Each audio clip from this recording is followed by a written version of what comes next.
conec una illa, petita i secreta, que és verda i alegre i es troba en un llac, voltat per un bosc profund i tot ombra, on viu el silenci més pur, més alt. Me'n parlà amb mon pare i em digué un dia si quan ell morís jo hi voldria anar i habitar la casa que ell construïa cada nit en ella, amb fulles i amb fang,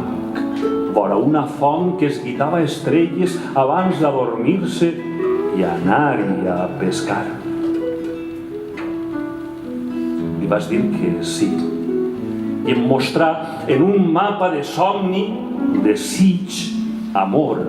i bondat, on era aquell llac amb l'illa tan verda, on sempre que vaig el trobe pescant.